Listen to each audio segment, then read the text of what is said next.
find a person that would like to buy that home, but doesn't have the credit. Right? So what's her name? Lucille?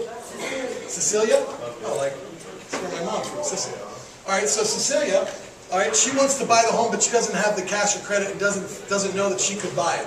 You with me? She has a 620 FICO score instead of an 820 FICO score, but she has the income. Does that happen? Yeah. So for her, it would be a dream to have the loan in place. Yes? See the logic where I was? Okay. So I'd find her and say, listen, instead of putting 10% down and not being able to get the home, how about if you put 1% down and move in tomorrow? Just make the payments. Is she happy? She's buying the property for exactly what it's worth. The loan's already in place. All she has to do is make payments. Is that perfect or is that not perfect? And the money she puts down, let's say it's 50 grand. I take that 50 grand and I give it to the woman with the 820 FICO score. That's the down payment, the option payment, and it goes to the owner of the property. You with me? So in essence, he got paid $50,000 for getting the loan. Yeah. Did you use a double close for that? Say? Did you use a double close? No, because it's a regular closing and then a lease purchase. No, when you purchased it. Nope, one closing. And so you just took it as an assignment, right? No, I owned the brokerage company at the time, so I just collected a $290,000 fee. And before the law change, it was a $290,000 consulting fee. Yeah, I got it. Okay, one closing, okay? So the point is she happy? Yeah. He bought it, and he was willing to dump it. Did he sell it for what he wanted to get? Yeah. Yes, I'm happy. Is everybody happy? Yeah. And I legally paid him to get a loan on the property. Isn't that basically what happened? By getting her to move in, and the down payment goes to him, which it can, because he owns the property, right? In essence, he got paid legally to buy that property. So I was getting 20, 21, 22, 23, 24, 25, 26%, almost 30 one time, but on average about 20 to 26% commissions on closings. And everybody's happy. We've had 2, 3, 4, 5, 10, 15 in a month. 100 to 150,000 on an average transaction was our commission. You could see how you could get caught up in that. And when the market started to bomb, what do you tell yourself? This ain't going to continue. It isn't going to happen.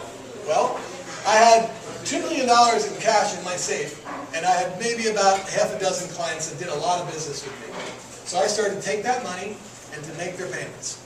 Because if I'm, let's say he's the guy with the 820 FICO score, the lady, right? Now, if his payments are being made, even though they're negative, and I have no contractual responsibility to do this, is he happy? Yeah.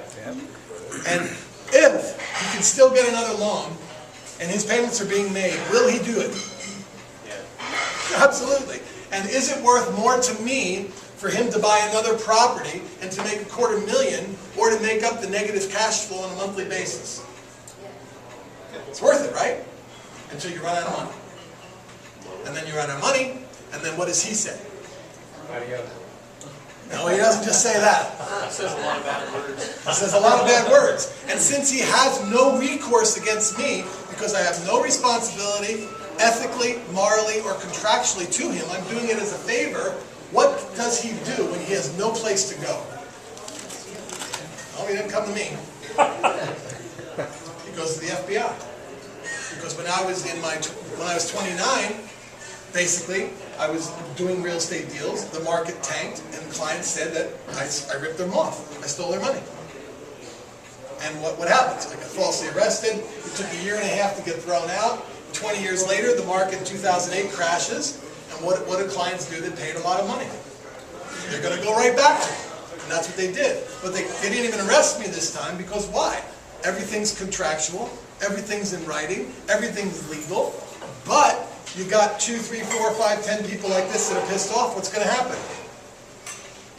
You run out of clients. You run out of clients. So what happened is they enlisted an ex-wife of mine. They enlisted old clients that were pissed off. Got them all together, like a mob mentality. And they literally called up places like Dan and said, don't let this guy speak. He's going to rip everybody off. He's a scammer. So now I can't speak anywhere. I had a client that had 13 deals with me. He was in his 60s. He had about 30 clients, but he didn't know how to make money. So basically I showed him how to do this transaction. And in the middle of those transactions, it ended. Just all 13 of them canceled. And he never spoke to me again because he got afraid. So the point is that even if something is legal, even if something is legitimate, and if the market crashes and you're doing something out of the ordinary with the wrong attitude, you're going to get in trouble. So that completely shut that business down. What I've learned from that is the value of my father's philosophy, which is simply this: treat every single person and every single transaction as an annuity. Think of it long term versus immediate today.